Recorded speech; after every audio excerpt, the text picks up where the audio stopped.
नहीं होगा।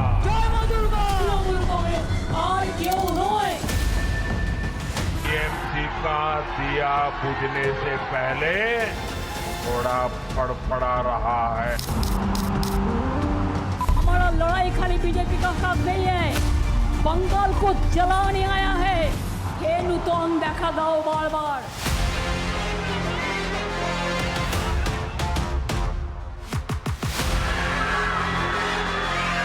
जीत जाने वाली है और भाजपा आने वाली है। আসামে বিজেপির সেঞ্চুরি, বাংলায় বিজেপির ডাবল সেঞ্চুরি।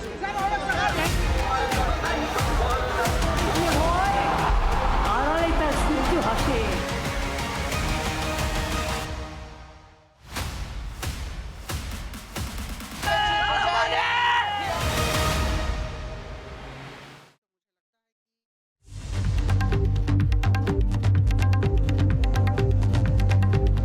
नमस्कार, एनडीटीवी इंडिया पर आप देख रहे हैं एग्जिट पोल की महाकवरेज। इस वक्त हमारे साथ स्टूडियो में हैं कई सारे चुनावी विशेषज्ञ और इस वक्त मेरे साथ मुंबई से लाइव एक्सिस माई इंडिया के हेडक्वार्टर से मौजूद हैं देश के जाने पहचाने पोलस्टर प्रदीप गुप्ता, जिन्होंने तमिलनाडु से लेकर असम तक भूचाल मना दिया देश की राजनीति में, ये कहकर कि सुपरस्टार विजय तमिलनाडु में जीत रहे हैं। लेकिन सबसे ज्यादा रुचि है प्रदीप गुप्ता और एक्सिस माई इंडिया के पश्चिम बंगाल के एग्जिट पोल नंबर्स पर। उसी से हम शुरुआत करते हैं। मैं दिखाता हूं कि बाकी पोलस्टर्स के नंबर पश्चिम बंगाल को लेकर क्या हैं, फिर प्रदीप गुप्ता से जानेंगे कि एक्सिस माई इंडिया क्या कहानी बता रहा है पश्चिम बंगाल की। जनमत, जेवीसी, मट्रीज, पी मार्क, इसका डेटा आप पश्चिम बंगाल के लिए अभी देख रहे हैं। जनमत कह रहा है कि तृणमूल 195 से 205 सीटें पाएगा। जेवीसी कह रहा है कि 131 से 152, यानी कि बहुत ही कांटे की लड़ाई बीजेपी और तृणमूल में जेवीसी के पोल में। मट्रीज कह रहा है कि बीजेपी आगे है 146 से 161, जबकि मट्रीज कह रहा है कि 125 से 140 में तृणमूल है। पी मार्क कह रहा है कि बीजेपी आगे है। तो यहां पे देखिए, दो पोलस्टर कह रहे हैं कि बीजेपी आगे है, दो पोलस्टर तृणमूल को जिता रहे हैं। एक कह रहा है कि कांटे की टक्कर है, एक तो स्वीप दे रहा है। ऐसे में प्रदीप गुप्ता जी, सबसे बड़ा सवाल लोगों के जहन में जो कि इस वक्त आपको एनडीटीवी इंडिया पर देख रहे हैं, वो ये कि एक्सिस माई इंडिया पश्चिम बंगाल में क्या कह रहा है। तो राहुल, पश्चिम बंगाल में एक्सिस माई इंडिया फिलहाल कुछ नहीं कह रहा है। कल हमारी टीम जाएगी, कोशिश करेगी लोगों से रायशुमारी करने की, बात करने की, और उसके आधार पर कल शाम को उम्मीद कीजिए कि एक्सिस माई इंडिया के कुछ तो आएंगे नंबर या प्रेडिक्शन या जो भी कह लीजिए। क्योंकि आपने फर्स्ट फेज में कहा था कि काफी मुश्किल हो रही है आपको पोलिंग करने में पश्चिम बंगाल में, तो तफसील से हमारे दर्शकों को समझाइए कि क्या दिक्कत है, पश्चिम बंगाल बाकी राज्यों से भिन्न क्यों है। क्योंकि ढेरों उम्मीदों के साथ भाजपा वाले आपको देख रहे हैं, तृणमूल वाले भी जोश में, उनको भी लग रहा है कि उनकी जीत होगी, तो इतनी दिक्कत क्यों हो रही है पश्चिम बंगाल में पोल करने में। देखिए, एक्सिस माई इंडिया की मेथोडोलॉजी है कि हम रूबरू होकर लोगों से बात करते हैं सामने सामने, और जब पहले फेज के बाद हमने बात करने की कोशिश की तो करीब 60 से 70% लोगों ने अपना लिप्स को लॉक किया हुआ है। वो हाँ हूँ भी नहीं कहने के लिए तैयार हैं। इतना भय का माहौल कह लीजिए या एक सुगबुगाहट कह लीजिए या जो मर्जी कह लीजिए, कोई भी किसी से बात करने को तैयार नहीं है चुनाव के संदर्भ में। तो जब तक हमारा सैंपल रिप्रेजेंटेटिव ना हो, उसके आधार पे 20 से 30% सैंपल के आधार पे किसी भी नंबर को अनुमान लगाना या प्रेडिक्ट करना हम ये सही नहीं मानते हैं। तो उसके लिए हम कोशिश करेंगे कल एक बार फिर जाके कि शायद अब दोनों चरणों का चुनाव हो चुका है तो लोग थोड़े से रिलैक्स मूड में आ चुके हों, तो शायद पता नहीं रिलैक्स्ड है कि नहीं। मैं ये बता सकता हूं कि कंचन गुप्ता तो बिल्कुल भी रिलैक्स नहीं है। हमने इनको संदेश ऑफर किया था, उन्होंने बोला भाई जब जीतेंगे तभी खाएंगे, अभी कुछ नहीं सोएंगे। तो बहुत टेंशन है। जयंतदा भी टेंशन में है, किशलाई भी टेंशन में है, तृणमूल के सारे लोग टेंशन में है, भाजपा के सारे लोग टेंशन में कि जीत किसकी हो रही है। ये थोड़ा रिलैक्स बैठ, रिलैक्स सिर्फ अभी प्रदीप गुप्ता ही दिख रहे हैं। लेकिन तमिलनाडु में भी कोई रिलैक्स नहीं है प्रदीप गुप्ता के आंकड़े देखने के बाद, क्योंकि तमिलनाडु में बाकी पोलस्टर्स कह रहे थे कि डीएमके आगे होगा। हाँ, टीवीके को 23% के आसपास वोट मिलेंगे, लेकिन जीत डीएमके की होगी, एडीएमके अलायंस सेकंड आएगा। लेकिन प्रदीप गुप्ता कह रहे हैं कि तमिलनाडु की 234 सीटों में टीवीके को मिल सकती हैं 98 से 120, 98 बनाम 92। डीएमके को दिखा रहे 92 से 110। रिमेंबर, डीएमके के अलायंस में 23 पार्टियां हैं, टीवीके अकेली, विजय अकेले 98 से 120। सबसे ज्यादा नुकसान हुआ एडप्पाडी पलानीसामी के एडीएमके अलायंस को। एनटीआर के बाद कोई भी ऐसा नेता नहीं है जो कि बाहर से आया और एक चुनाव में इतनी बड़ी जीत दर्ज कर ले। क्या आपको लग रहा है कि एनटीआर ने जो जादू आंध्र प्रदेश में किया, प्रदीप, कितने कॉन्फिडेंट है कि विजय इस चुनाव में तमिलनाडु में वही जादू करने वाले हैं?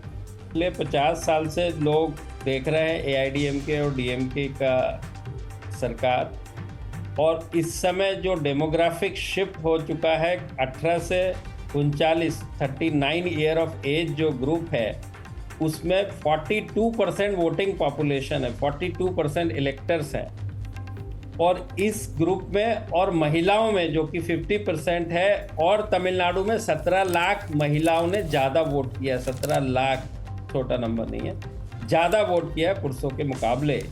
इन दो डेमोग्राफी में विजय जो है बहुत अच्छा स्कोर कर रहे हैं, और डीएमके जो है 40% प्लस उम्र के जो लोग हैं उनमें अच्छा स्कोर कर रहे हैं, और मेल मेंबर के अंदर अच्छा स्कोर कर रहे हैं। उसके चलते आप देख पा रहे हैं कि दोनों का वोट शेयर हमारे सर्वे में 35% तक आ रहा है, जबकि सीट शेयर थोड़ा सा ज्यादा दिखता है। शंकर अय्यर, आपको लगता है कि ये संभव है क्योंकि इतनी बड़ी जीत एक नई पार्टी के लिए एक राज्य में जो पूरी तमिलनाडु की द्रविडियन पॉलिटिक्स रही है उसी पर सवाल खड़ा हो जाएगा? नहीं, मैं एक बात कह सकता हूं कि विजय अगर जीत भी गए तो द्रविडियन पॉलिटिक राजनीति पे सवालिया निशान नहीं लगेगा, क्योंकि उनकी मैनिफेस्टो, उनका जो हाल भाव जो भी है वो द्रविडियन मोल्ड में ही है। लेकिन एक द्रविडियन पार्टी का जाना तय हो जाएगा अगर इन्होंने 100 सीट जीत लिए। इनफैक्ट आपको लगता है एडीएमके खत्म हो जाएगी इसके बाद? एक द्रविडियन पार्टी का पतन निश्चित है इसमें, क्योंकि तीन द्रविडियन पार्टी नहीं हो सकते ना, मतलब ट्रायंगुलर भी होके एक इलेक्शन में हो सकता है। लेकिन ये जो देख रहे हैं हम लोग, प्रदीप जी से मैं पूछना चाहूंगा कि 98 से 120 का उन्होंने दिया है।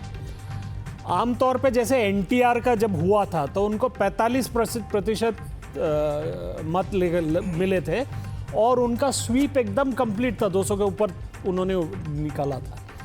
तो इसमें मोमेंटम कितना है, जो हवा का रुख है एक तरफ को, कितने कॉन्फिडेंट है कि तमिलनाडु में ऐसा ही होगा? क्योंकि आप ही एक दिशा में जा रहे हैं जैसे अक्सर होता है, बाकी पोलस्टर दूसरी दिशा में जा रहे हैं। कितना विश्वास है कि तमिलनाडु के आपके आंकड़े सही साबित होंगे? क्योंकि अगर ये आंकड़े बढ़ सकते हैं क्या, तो लोग कहेंगे Pradeep Gupta is back in business, और अगर गड़बड़ रहा तो लोग कहेंगे back to pavilion. Shankar ji बिल्कुल सही कहा उन्होंने कि अब देखिए कि यहाँ पे 2 एस्टैब्लिश अलायंस या पार्टी मौजूद हैं। पिछले करीब 77 के बाद से तो एआईडीएमके आ चुकी है फुल फोर्स में। तो इतने 23 वो और 26 ये, करीब 50 साल से ये 2 है एस्टैब्लिश पार्टी। इस पहले के ज़माने में जब एनटीआर आए थे 77 में, तो बाय एंड लार्ज बाईपोलर ही होता था। जब बाईपोलर चुनाव होते हैं तो जीतने वाली पार्टी को अमूमन 40 और 45% के 40s में वोट मिलते हैं, और हारने वाली पार्टी को भी 39 और 40 के आसपास वोट मिल जाते हैं। लेकिन जब कॉन्टेस्ट ट्रायंगुलर हो, त्रिकोणीय मुकाबला हो, तो ये शिफ्ट होके 30s में पहुंच जाता है, और उसके चलते आप ये देख पा रहे हैं। लेकिन मैं इतना ज़रूर कहूँगा कि चूंकि ट्रायंगुलर कॉन्टेस्ट होने की वजह से एक वजह ये भी हो सकती है कि जीत हार का अंतर बड़ा कम होगा। एक जो मेरे पोल में जो कह सकते हैं कि जो डाउन साइड हो सकता है वो ये विक्ट्री मार्जिन हो सकता है। बट जहाँ तक वोट शेयर का सवाल है, 35 के हमारा जो ±2% का हम एरर देते हैं उसके इर्द गिर्द ही होने वाला है। 33 के नीचे टीवीके का नहीं जाने वाला है, ये निश्चित है। प्रदीप जी, लेकिन उससे ऊपर जा सकता है क्या? 120 के ऊपर जा सकता है क्या आंकड़ा? 120 के ऊपर आंकड़ा जाने का मतलब है कि एआईडीएमके बेहतर करने लगे और डीएमके और एआईडीएमके के बीच में आपस में वोट बटे तो जो है टीवी के ऊपर जाएगी, उसकी संभावना कम है। क्योंकि AIDMK जो भी ठीक कर रही है वो केवल वेस्टर्न तमिलनाडु में ठीक कर रही है। वहां पर अमूमन ऐसी स्थिति है कि तीनों पार्टी को करीब करीब बराबर का वोट शेयर और सीट शेयर मिलता दिख रहा है। तमिलनाडु से निकलकर असम चलते हैं। असम में प्रदीप गुप्ता और एक्सिस में इंडिया ये कह रहे हैं कि आसानी से हेमंत बिस्वा शर्मा एक बार फिर से मुख्यमंत्री बनने वाले हैं और बीजेपी की यहां पर बड़ी जीत होने वाली है। लेकिन असम में जो तस्वीर उभर रही है एक्सिस में इंडिया के पोल में, उसमें यह है कि हेमंत जीत रहे हैं। ऐसा क्यों हो रहा है कि एक बार फिर से आपके हिसाब से असम में जो आपने पोल किया है उसमें बीजेपी और हेमंत बिस्वा शर्मा इतने कंफर्टेबल नजर आ रहे हैं? प्रदीप गुप्ता। इसकी दो बड़ी वजह हैं राहुल। एक, जब सरकार रिपीट होती है तो हमको हमेशा मानना चाहिए कि जो इनकम्बेंट जो वर्तमान सरकार है उसका परफॉर्मेंस प्रशासन बहुत अच्छा रहा है और जनता उसको चाहती है, यानी कि प्रो इनकम्बेंसी। और दूसरी उसकी बड़ी वजह जो है वो पॉलिटिकल अर्थमेटिक है। ऐसा है कि लास्ट टाइम कांग्रेस ने AIDMK और BPF जो कि वहाँ की बोडोलैंड की पार्टी है और AIDF मुस्लिम डोमिनेटेड पार्टी है, साथ में चुनाव लड़ा था और 50 सीटें हासिल की थी। 50 मेजॉरिटी मार्क 63 का है।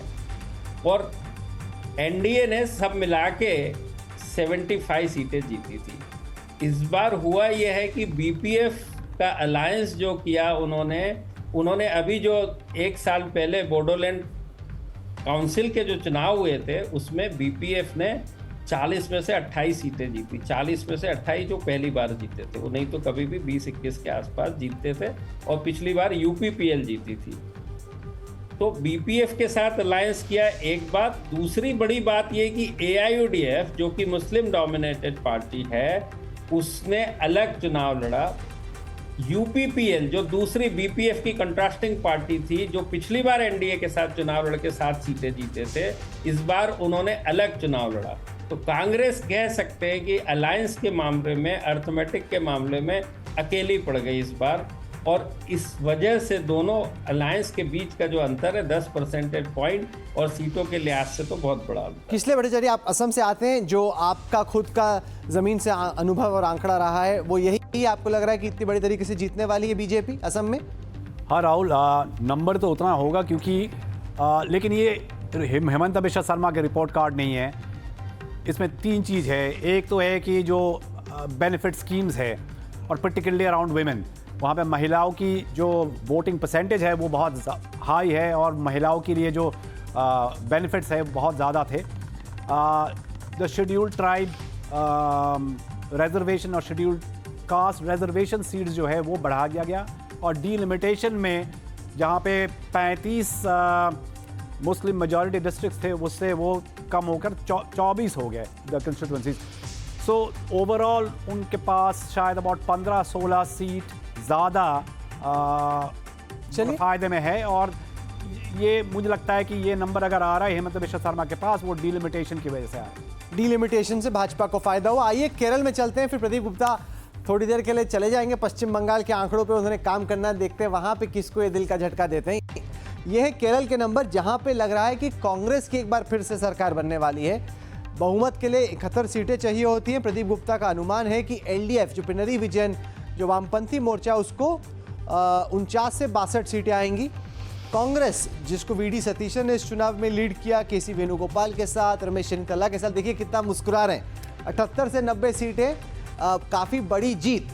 और साथ ही साथ भाजपा के लिए 0 से 3, तो ज़्यादा नहीं लेकिन 0 से 3, और वोट शेयर इनका बढ़ रहा है। सवाल ये है कि अगर 21 सीटें IUML को मिलती हैं, मुस्लिम लीग, तो क्या कोई ऐसी संभावना हो सकती है कि IUML बाद में आंखें दिखाए UDF को कि भाई हमारे हिसाब से कीजिए वरना हम चले? इस जो आपका एग्जिट पोल केरल के लिए आ रहा है उसको आप कैसे देख रहे हैं प्रदीप गुप्ता?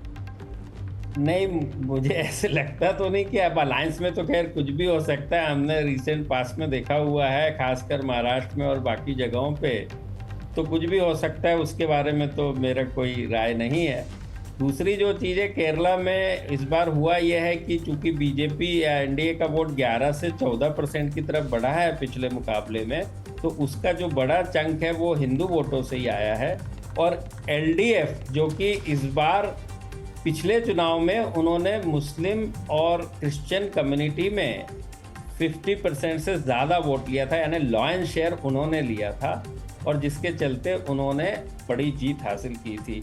इस बार 2/3 यानी कि 60% के ऊपर, जब दोनों पार्टी के बीच की बात करें यूडीएफ एलडीएफ, 60 के ऊपर यूडीएफ को और एलडीएफ को 30s में, तो इसके चलते 45% कंट्रीब्यूट करते हैं ये जो दोनों कम्युनिटी हैं केरला में। मामला आसान नज़र आ रहा है यूडीएफ के फेवर। तो सबसे ज़्यादा नर्वस आप किस पोल को लेके हैं और सबसे ज़्यादा कॉन्फिडेंट किस पोल को लेके हैं? नहीं, देखिए असम तो कॉन्फिडेंट है, उसमें तो कोई शक ही नहीं है। नर्वस तो नहीं, लेकिन हाँ ये है कि कम थिन मार्जिन नई पार्टी के लिए नया चिन्ह उतने लोगों तक इतने बड़े राज्य में स्प्रेड होना, उसको लेके थोड़ा सा वो है। लेकिन जो पोल का डेटा आ रहा है उसके साथ हमको बिलीव करना होता है। हो सकता है कि पोल कभी गलत हो, लेकिन डेटा तो हमेशा सही होता है, उसमें कोई शक नहीं है। इसलिए मैंने कहा कि 33% वोट शेयर आप देखेंगे कि 30 के ऊपर तो 101% आएगा टीवी। अच्छा, जाते जाते ये इंडिकेट कर दीजिएगा कि पश्चिम बंगाल में किसको आप खुश कर सकते हैं, किसको परेशान लग, आपको क्या लग रहा है अभी क्या होगा? क्योंकि वही वो सवाल है जिसपे सब जानना चाह रहे हैं कि प्रदीप जी की क्या राय है। नहीं, मुझे कोई मेरी राय ही नहीं है, क्योंकि जब कोई बोल ही नहीं रहा तो मेरी सीमा वहाँ समाप्त हो जाती है जहाँ पे कि लोग बोलना बंद कर देते हैं। तो ऐसा तो नहीं कि कल आप आके बोलेंगे किसी ने कुछ बोला नहीं पश्चिम बंगाल में, बताऊंगा नहीं क्या हुआ, ऐसा मत एंटी क्लाइमैक्स कर देना आप। नहीं, ऐसा भी हो सकता है राहुल, क्योंकि जब तक मेरे पास, मैंने कहा ना, जमीन से आंकड़े ना हो, मैं खुद भी गया, आपने भी देखा, आप भी मौजूद थे कलकत्ता में, आपने भी एक शो किया मेरे साथ, तो जब तक लोग बोले नहीं तो फिर हमारा तो काम क्या है, हमारा फिर। अरे ये क्या बात हुई कि हम लोग घूमे फिरे और समझ में नहीं आया क्या हुआ, वापस आ गए? अरे ऐसे तो नहीं होगा सर। कभी कभी होता है बड़े बड़े शहरों में। तो क्या आप ऐसे ही कुछ बोलने वाले हैं कल आके कि पता नहीं चला? मैं ये नहीं कह रहा, मेरी आदत है कि मैं पूरी कोशिश करूंगा। सारे लोगों को हमने कोशिश की है, पसीना बहाया है, और इतने दिन से पसीना बहा रहा है, तो उसके लिए हमारे लिए भी एक मायूसी का विषय होगा यदि हम प्रिडिक्ट ही न कर पाए तो इतनी कोशिश और पसीना। पर ये तो एग्जिट पोल्स के इतिहास में पहली दफा होगा कि खूब इनोवा दौड़ाई, खूब घूमे फिरे, 50 साल लोगों से बातचीत की, कुछ समझ में नहीं आया कौन जीत रहा, हम वापस आ गए। ऐसे कैसे होगा सर? बिल्कुल नहीं होगा ऐसे, तो मैं कोशिश करते हैं, देखते हैं क्या। चलिए, तो कल एक बार फिर से मुलाकात होगी। आप जुड़े हमारे साथ एनडीटीवी इंडिया पर, बहुत बहुत धन्यवाद। अगर आप सही रहे तो विजय, उनके सैकड़ों फैंस तमिलनाडु में आपका बहुत गर्मजोशी से स्वागत करेंगे, नहीं तो बाबू स्टैलिन से बच के रहिएगा, मैं बता दूं आपको। चलिए, बहुत बहुत शुक्रिया आपका। तो ये जो खौफ की बात हो रही है कंचन गुप्ता, इसको आप कैसे देखते हैं? प्रदीप गुप्ता कह रहे हैं कि ठीक है बाकी राज्य अलग हैं, हम इसलिए भी नहीं बता पा रहे क्योंकि लोग खुल के बता ही नहीं रहे कि कौन जीत रहा है कौन हार रहा है। ऐसा तो साधारण तौर पे नहीं होता है। मुझे वो प्रदीप जी जो कह रहे हैं उसका कारण है, और वो कोई गलत बात नहीं कह रहे हैं। फर्स्ट राउंड की जो वोटिंग थी, लोग डर कर वोट दे रहे थे, डर का एक माहौल था कि मैं अगर वोट दूं तो फिर क्या होगा क्या नहीं होगा, क्योंकि एक उनको ये नहीं पता था कि जो डिप्लॉयमेंट हुई है सेंट्रल फोर्सेस की वो कितना कामयाब रहेगा।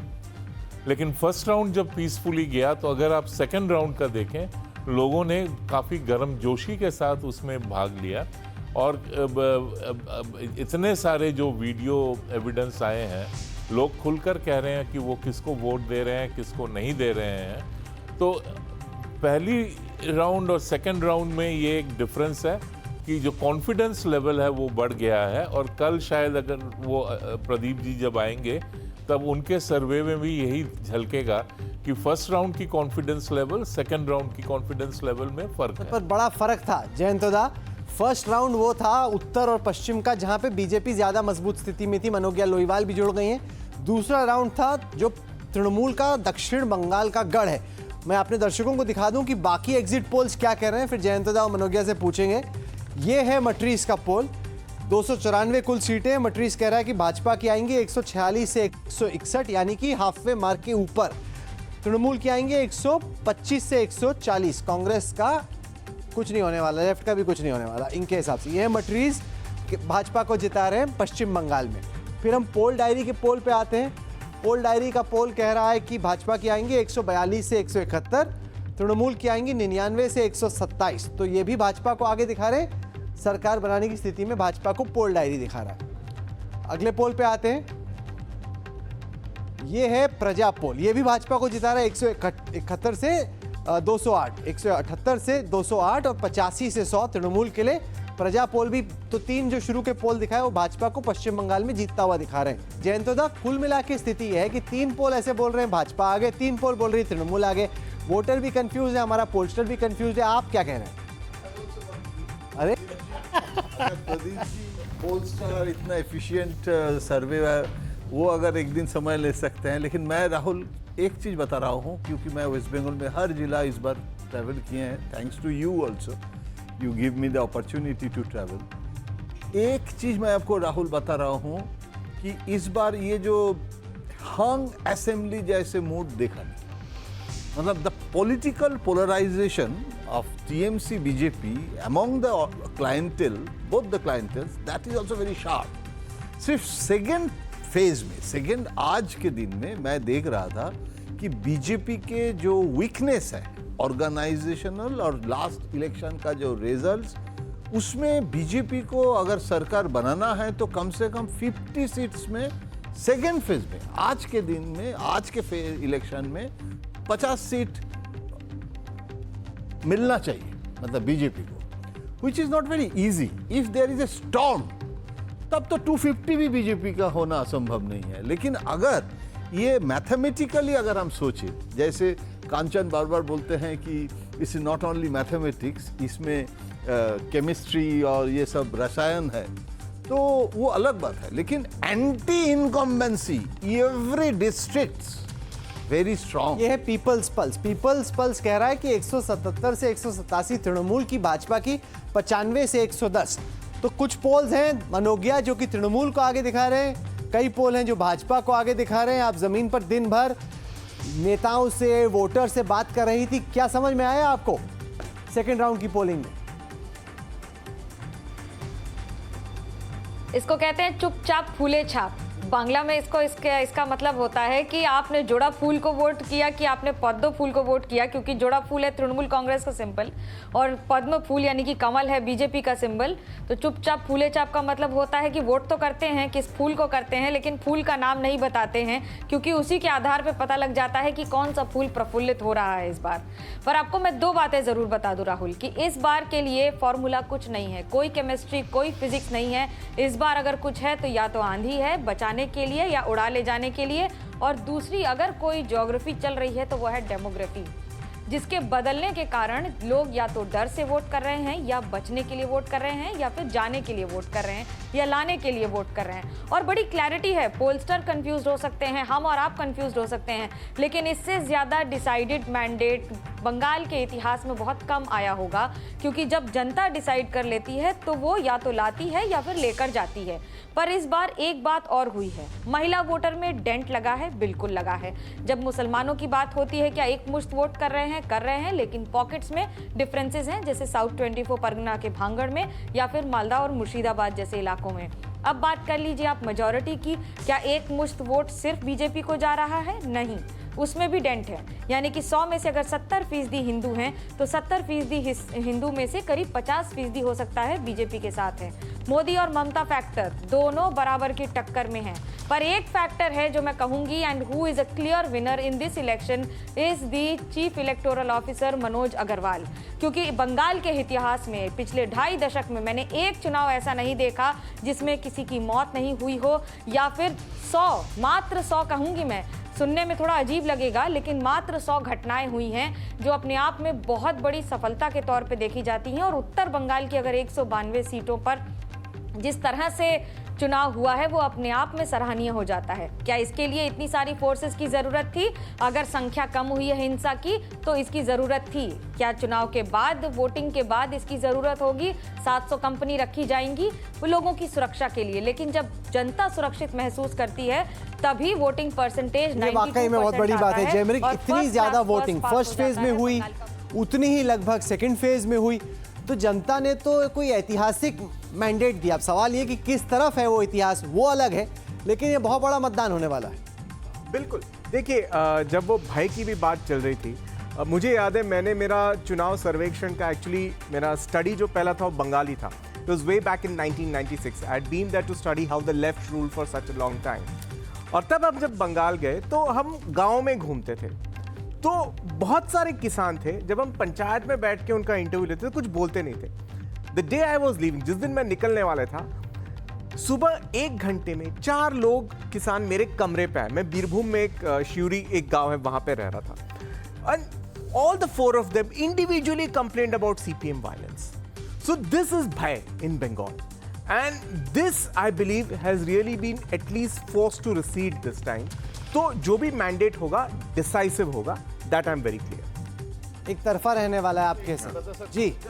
दीदी का मूड कैसा है? नहीं, दीदी तो फाइटर है, वो तो फाइटिंग मोड में। आज तो काफी गुस्सा दिख रही थी। वो कॉम्बैट ना गुस्सा दिख रही थी आज। उसके नहीं, उनका चेहरा जो था काफी वो चिंतित दिख रही थी, वो गुस्से में भी थी, और कभी कभी जो है कि ऑलवेज इट इज, हमेशा ऐसे ही है। नहीं, और ऑलवेज उनको लगता है कि चुनाव हार रही है और उसके बाद वो जीतते हैं, लेकिन वो अलग है। लेकिन मैं आपको एक चीज बताता हूँ, मुस्लिम वोट कितना डिलीटेड हुआ है, क्या हुआ है, that is not clear. En bloc Muslim Mamata को वोट दे रहे हैं या मुस्लिम वोट ब्रेक हो रहा है, एंड हिंदू वोट जो यूनाइटेड होके बीजेपी को देगा या हिंदू वोट का ब्रेक होगा और ममता को भी मिलेगा और बीजेपी को मिलेगा, तो वो शेयरिंग क्या होगा, इसके ये 2 factor is very important. Madhavan Narayan साहब, सारे पोल्स मिला के दिन के आखिर में क्या तस्वीर उभर रही है आपकी नजर में? मेरे ख्याल से बहुत साफ है कि असम और बंगाल में भाजपा का परफॉर्मेंस तो अच्छा ही रहेगा, मगर तमिलनाडु के ऊपर मैं इतना ध्यान देता हूं क्योंकि उसमें सबसे बड़ा सरप्राइज मुझे वहीं नज़र आता है। कांटे का टक्कर तो है ही बंगाल में, और असम में तो पहले से ही अनुमान लगा चुके हैं कि भाजपा का ही हाथ ऊंचा है, और केरल में भी दो चुनाव जीत चुके हैं एलडीएफ और माइनॉरिटीज़ कांग्रेस की तरफ कंसोलिडेट हो रहे हैं। तो इसका मतलब है तमिलनाडु में फोकस रहनी चाहिए, क्योंकि सबसे बड़ी ब्रेकिंग न्यूज़ वहीं से निकलने वाली है।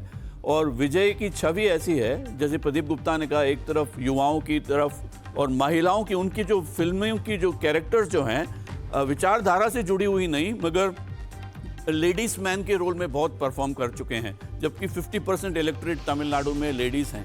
और एक बात बहुत लोग भूल गए कहने में, कि परिवारवाद और भ्रष्टाचार के खिलाफ जो लड़ाई है वो विजय भाजपा की तरह लड़ रहे हैं इस बार तमिलनाडु में, जबकि विचारधारा द्राविड़ वाली ही रखे हुए हैं। इसलिए उनके लिए एक एक्स्ट्रा एडवांटेज नज़र आता है जो तालमेल बैठता है प्रदीप गुप्ता के अनुमान से। फिर भी ये कहूँगा कि मैं सरप्राइज होऊंगा, अगर मुझे अचंभा हो गया अगर 20% वोट शेयर से ज़्यादा आ गए। शंकर अय्यर, सारे पोल्स का निचोड़ क्या है आपकी नज़र में? एक क्लियर मैसेज ये है कि आर्थिक दृष्टि से देखें तो सारे राज्यों में, आप आसाम को 1 मिनट छोड़ दें, लेकिन सारे राज्यों में नौकरी के बारे में बहुत, जो अनएम्प्लॉयमेंट के बारे में, जॉब्स के बारे में वो चिंता है, वो उठ के आ रही है।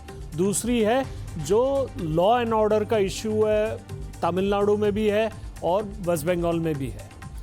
तीसरा जो महिलाओं की सुरक्षा की बात है वो उठ के आ रही है, क्योंकि महिला अब ज़्यादा राज्यों में, 9 से 10 राज्यों में महिला वोटर ज़्यादा तादाद में है, और महिलाओं को जब से वो एक एम्पावरमेंट मिला है, एक उनकी अपनी एक साख बनी है कि इनके वोट से मोदी जी जीतते हैं, लोग जीतते हैं, महाराष्ट्र में जीत होती है, तो उस साख पे एक अभी अभिप्राय बन रहा है लोगों का कि इनकी सिक्योरिटी के बारे में सोचना चाहिए।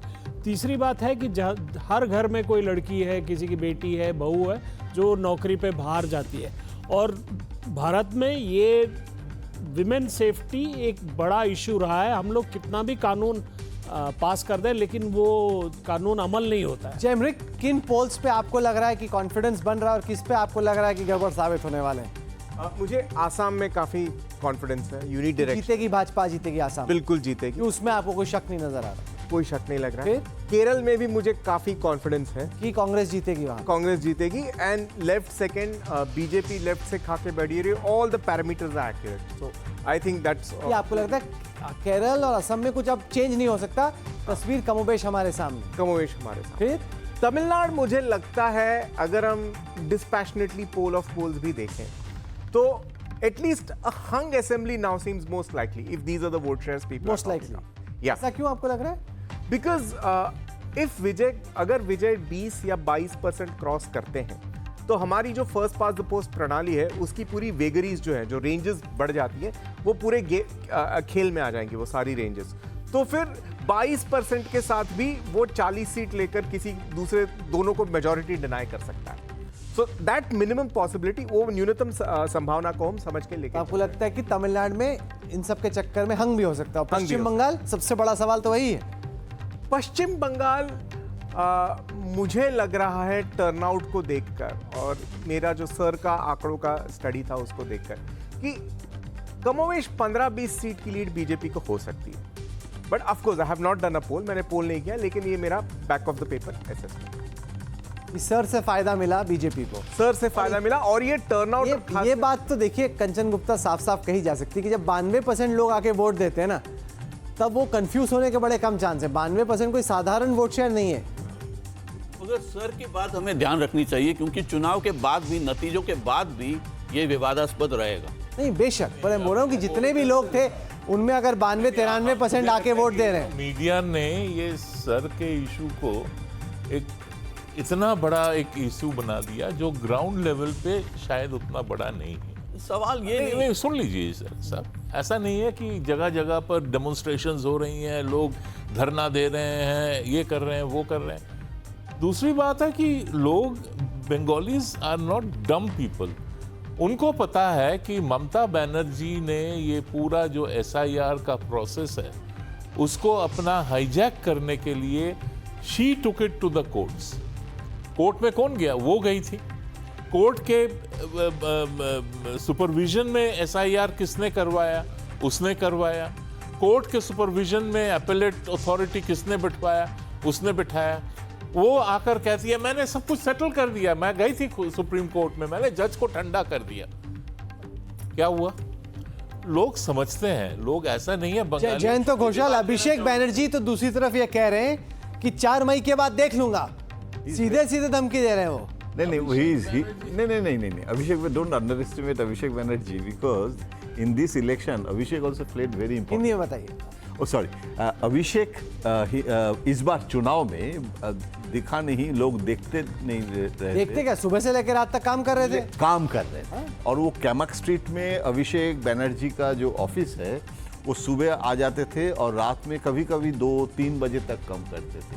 और वो जो लोग सोचते हैं ना कि आईपैक चला गया, आईपैक ताला मतलब लगा के, एक्चुअली आईपैक के वर्कर्स वहाँ काम कर रहे थे। और वो जो सॉल्ट का जो, आपको लगता है दीदी जीतेंगी? ये तो हम नहीं बोल सकते हैं, क्योंकि आप भी बच के बैटिंग कर रहे हैं, बताइए। नहीं, देखिए एक चीज है अभी इस चुनाव में वेस्ट बंगाल के आप देखें, अगर 92% आपका डिनोमिनेटर इफेक्ट जो हम लोग बोलते हैं वो SIR हुआ हो जाएगा। जो भी वोट कर रहा है या तो पूरे जोश के साथ वोट कर रहा है या पूरे भय के साथ वोट कर रहा है, जो भी कारण हो। अब जो वो वोट कर रहा है वो एक तरफा वोट करेगा, तो या तो बचाने के लिए करेगा या मारने के लिए करेगा। इसीलिए ये कोई साधारण चुनाव नहीं है, जंग है। किस नहीं है जंग? पश्चिम बंगाल में जंग है। अब जंग कौन जीतेगा वो तय होने वाला। ये इंडिया वर्सेस पाकिस्तान, ये कोई साधारण चुनाव नहीं है। और एक तरफ से इसको देखें हम लोग कि इस देश में जब 80 करोड़ लोगों को राशन दिया जा रहा है, 50 करोड़ लोगों को हेल्थ केयर दिया जा रहा है, तो लोगों के मन में एक है कि अगर हमारा वोटिंग नहीं होगा, वोटिंग कार्ड ले लिया गया, वोटिंग का राइट ले लिया गया, तो हमारे हाथ से कार्ड चले जाएगा या हम तो ये सारी तलवार भी हो सकता है कि एक तरीके से लोग पोलराइज हो जाए। तो यही एक कारण है कि प्रतिष्ठा को जवाब नहीं दे रहे हैं लोग। मुझे जो लग रहा है कि जब साइंटिफिक रिगिंग भी होते थे यहाँ पर, मतलब 20 साल पहले, 25 साल पहले जब जाके बूथ कैप्चर होते थे, तब भी इतने हाई परसेंटेज की वोटिंग हमने कभी नहीं देखा। तो मुझे तो आई एम स्केप्टिकल कि ये वोटिंग परसेंटेज कैसे इतना ज़्यादा हुआ। And think Shankar was talking about also the कि वो जो गवर्नर को तमिलनाडु से यहाँ पर लेके आए, वो गवर्नर इतने तुरंत ये ट्रांसफ़र क्यों हुआ, इतने सारे फोर्सेस जो गए। मणिपुर में 3 साल से आग जल रहा है वहां पे, इतने फोर्स भेज नहीं पाए, लेकिन कलकत्ता में हम भेजे क्योंकि कलकत्ता में होता गया। लेकिन मणिपुर में क्या हो रहा है उसके साथ नहीं, पर उसका किसने फायदा ये भी तो हुआ, बंगाल में हार रहे हो, नहीं हुई ना आप कहते हो मणिपुर नहीं देख नहीं, रहे। पर पश्चिम बंगाल में मणिपुर में आपने क्या कर लिया? आप उसको इतना महत्व दिया कि भाई इतना नंबर वन, नंबर टू, लेकिन लोगों को याद रखना पड़ेगा 1971 में लेकिन ने कंडक्ट किया था इलेक्शन, सेना ने सेना ने चुनाव कंडक्ट किया था वहां पर। लेकिन आप क्या वो आप कह रहे हो क्या वो, अब मैं अगर कहूं 1971 में सेना ने किया था, ये बहुत ज्यादा ओवरकिल था। और अगर बीजेपी अगर हार जाए हिंसा भी तो ओवरकिल उससे हिंसा भी तो इतनी कम हुई ना। साधारण तौर पे कितनी गोलियां चलती थी, कितने लोग मरते थे बंगाल में? 1962 के बाद 100 इंसिडेंट इतना कम भी नहीं हुए जो नहीं, पर साधारण तौर पे जो चुनाव के दौरान मौतें होती थी वो तो कम हुई। लेकिन नहीं, मैं जो नंबर्स में आ रहा हूं, मैं नंबर्स जो मुझे जो दिख रहा है, and I will stick my head out neck out on this thing is that मुझे लग रहा है कि this is for the first time जो होगा, अगर हिस्टोरिक हो तो वहां पे it will be almost like a hung assembly. मुझे लग रहा है कि टीएमसी और बीजेपी की जो आंकड़े हैं 140 144 that is the kind of thing which is very unusual. बहुत एक अहम बात रखना चाहता हूं, ये कि अगर मान लीजिए 10-15 सीट है जिसमें विक्ट्री मार्जिन सिर्फ 500 सीट या 500 या 1000 वोट में हो, तो तब जाके मामला रिवीजन में जा सकता है, रिकाउंट में जा सकता है। उस पर मैं नजर पा रहा हूं। हाँ, ये अलग बात है कि ममता बनर्जी नहीं, ममता एनर्जी हैं, वो कहीं भी जाके लड़ सकती हैं, मगर सवाल टेक्निकल भी होते हैं। तो शुभेंदु अधिकारी कम है, सुबह से लेकर रात तक। उस दिन हम लोग कोलकाता में उनके साथ थे, भवानी 8 किलोमीटर धूप में गर्मी में चला दिया, वो भाग रहे, नेता जोश में। देखिए बाकी लोग थक जाते हैं चुनाव के दौरान, लेकिन नेता जो लड़ रहा होता है अगर हो तो क्या होगा, तो जोश में रहता है। ये जो नंबर्स आ रहे हैं 144 143, फिर क्या होगा? सरकार कौन बनाएगा? नहीं, सरकार जो भी बनाए, कवरेज के लिए आपको देखना पड़ेगा एनडीटीवी इंडिया को, क्योंकि चुनाव में रुचि खूब है, रोमांच है, रुचि है। अब आखिरकार देखना ही होगा कि जीत किसकी होती है, जीते चाहे जो भी की होगी। हाँ, जीत चैनल की होगी जरूर। लेकिन राहुल पीके के फोरकास्ट के साथ जीत चुके हैं। राहुल, ये बात सबको मानना चाहिए कि 1962 के बाद ये पहला चुनाव है इतने शांतिपूर्वक तरीके से इसको कंडक्ट किया गया है, और इसका जो क्रेडिट है वो चुनाव आयोग को मिलता है। पहला इलेक्शन है। हाँ, और अगर जो लोग कह रहे हैं, आई एम सॉरी टू से दिस, जो लोग कह रहे हैं कि इतना पुलिस क्यों उतारा, इतना सीएपीएफ क्यों लाए आप, क्योंकि आप इलेक्शन रिग करना चाहते थे, आपको रोका गया, इसलिए आज। लेकिन ये इलेक्शन है ऑफ डिसएनफ्रेंचाइजमेंट। इतने लाखों लोगों को जो भारतीय नागरिक है उनको आप वोट देने नहीं दिए, क्योंकि आप 3 महीने में आपको एसआईआर करना था। आपको कैसे आप 1 साल लगाकर आप एसआईआर कर सकते थे, आपको जरूरत नहीं था कि 3 महीने करके। अब बताइए कि सारे जो डिलीटेड हो वो इंडियन वोटर्स नहीं है। मुझे नहीं मालूम वो इंडियन वोटर्स हैं कि नहीं, आपको पता है? अब रविंद्रनाथ टैगोर ठाकुर लिखते हैं, टैगोर ठाकुर ने वो बेचारा वो आउट ऑफ द वोट। अरे भाई, हो जाते हैं 338 लोग अपने बाप का नाम दे रहे हैं कंचन गुप्ता। ये बिल्कुल असंभव है कि इतने लाख लोग बंगाल में डिसएनफ्रेंचाइज्ड हो गए। हमने असम में देखा कितने लोग डिसएनफ्रेंचाइज्ड हो गए। राहुल, इसमें एक चलिए वक्त खत्म हो गया है, इस कार्यक्रम में वक्त खत्म हो गया है, लेकिन चुनाव में रोमांच खूब है, ये तो तय है। हम एक बार फिर से लौटेंगे। बहाने हैं राहुल कि डिसएनफ्रेंचाइज कर दिया इसलिए मैं हार गया, पुलिस उतार दिया इसलिए, जैसे ममता बनर्जी कह रही है मेरे पुलिस को बूथ में नहीं जाने दिया, सही किया, क्योंकि उनकी ममता बनर्जी पुलिस जाकर बूथ में रिगिंग करती थी, इसलिए इस बार रोका गया। चलिए, अभी तो कोई हारा भी नहीं है, कोई जीता भी नहीं है। आपने केवल एग्जिट पोल के ही आंकड़े देखे हैं, तो इमोशन को थोड़ा कंट्रोल में रखते हैं। हाँ, क्यों नहीं हो सकता जी? आप अगर मशीन दबाते रहें, आपका तो होता रहेगा। चलिए, पंडितों की बहस जारी रहेगी, हमारे स्टूडियो में हम अपना अड्डा करते रहेंगे। फिलहाल वक्त ले लेते हैं, वक्त हो गया एक छोटे से ब्रेक का। एनडीटीवी इंडिया पे लौटेंगे। कल हम आपको दिखाएंगे पश्चिम बंगाल के एग्जिट पोल, एक्सिस में इंडिया के, सी वोटर के, टुडेज चाणक्य, तो हम आपको दिखाएंगे कल। और फिर 4 मई को तो आपको देखना है एनडीटीवी इंडिया काउंटिंग डे। असली जो पोल है, जो वोटों की गिनती होगी, वो 4 मई को होगी। बहुत बहुत शुक्रिया आप सबका। माधवन कह रहे पोल खुल जाएगा 4 मई को। बहुत बहुत शुक्रिया। वक्त हो गया एक ब्रेक, आप देखते रहिए एनडीटीवी।